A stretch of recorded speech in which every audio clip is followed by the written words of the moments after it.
Hello. It's been a long time since I talked in front of a whole bunch of people. I think I was 7 years old in church. And we had to say the verse, obey your parents in the Lord, for this is right and well pleasing unto God, so that today can know on earth, and a lot of other stuff. But good times. It's been a 3-year journey for me. Like a lot of things, COVID put a lot of pause to a lot of success, a lot of progress. I had to go to 2 different shelter programs, CHD first, then New England Farm Workers.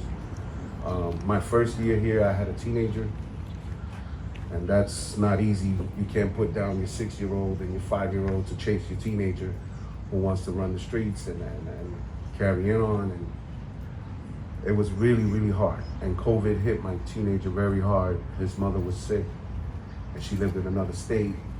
He made it to the border of Connecticut. They turned him back around. He tried to run off over there, and he couldn't. And teenager, you can't, there's really nothing you can do but give them advice and hope they listen to you. So for 3 years, I've endured, witnessed, seen a lot of things. You know, I even locked in the house all day. We've done every fort you can imagine, played thousands of Monopoly games, ladders, and I could tell you about every episode of Big Bang Theory, Big Bang Theory, and Friends, and it was like, you know, after a while your eyes hurt. You know, I turned off the news because I didn't want to hear it, because I didn't want it would depress me more, it would make me more anxious. And then living in shelters and the things going around the shelters, you don't have no power over it, you can't do nothing about it. And after getting denied so many times, and a lot of times I even felt like my gender was the reason why, because I was a male. And they automatically assume you have a mother in the closet somewhere that's gonna come and help you take care of these kids. But no, there are fathers out there that are actually doing this on their own. So,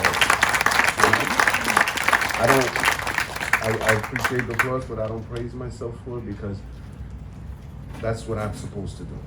That's what we're supposed to do. So, Wayfinders, after getting denied so many times, finally gave me a chance.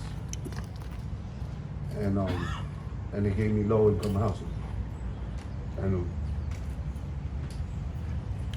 how could I say this? I was so overwhelmed with gratitude, because I didn't expect that. I'm like the only building around here with an elevator. Nobody got an elevator.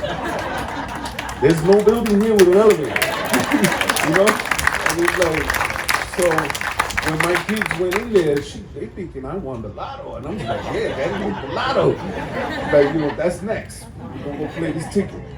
And they, you know, so when the kids see this apartment, and it was huge, and now I could separate my kids.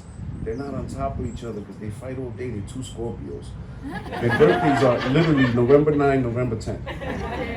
So you could imagine, these kids fight each other all day, and during COVID, it was like UFC in my house.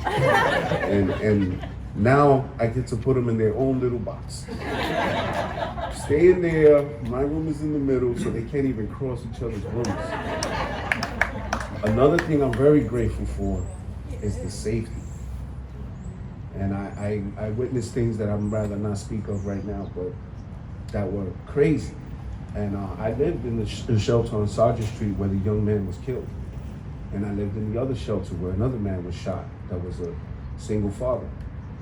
And that gave me PTSD, and I was overwhelming my teenager, and I wouldn't allow him to associate with anyone. He couldn't talk to nobody, he wasn't hanging out with nobody, because my biggest fear was that something would happen to him. But the building I live in now has cameras outside, inside, everywhere. And for a person who's doing illicit activities or whatever would think about it twice to come here. Because it's safe, the lighting, everything. It's like, it's brand new, you know? So the safety, and the other experience in my shelter experience was, they placed me in an apartment with another man and his child, 12 years old, autistic. And I have a little girl. And I fought it tooth and nail. For like 2 weeks straight, we had to endure this and live with this other man. And I was like, I have a little girl. you don't put two separate sexes in the same apartment to share, because some apartments in the shelter you have to share with another parent. And it's like that if you have one child. But I have a little girl. And that was my struggle. And finally they gave me my own place. But having to clean up every time we use the bathroom, this was before COVID, and now my apartment has 2 bathrooms. So my daughter has her own bathroom. And she gotta worry about her brother making a mess. He's still learning how to hang, you know.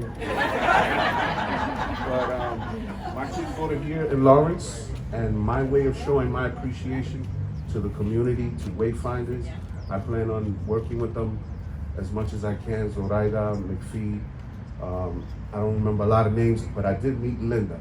And Linda really sparkled me because it's something that I do on my own. I didn't join Vanguard, I didn't join Tapestry or anything.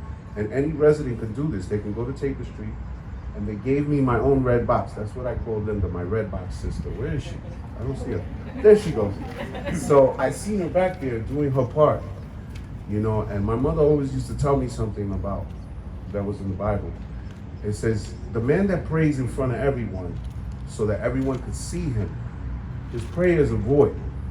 But the man that prays quietly when nobody's looking, inside the closet, not looking to be seen, and wholeheartedly, those prayers are the ones he answers. And she was back there while we was all here doing her part. And that's what I do. I do that for my kids in the Lawrence School. So I took it upon myself to just do it myself. And I got my little red box kit in there with my clippers and my spray and everything. And also the property that you guys are planning on building more on. Because we can't control what's going on the outside, but I'm grateful. So I'm gonna do my part the best I can. And yeah, Wayfinders, look at the name. The name is awesome.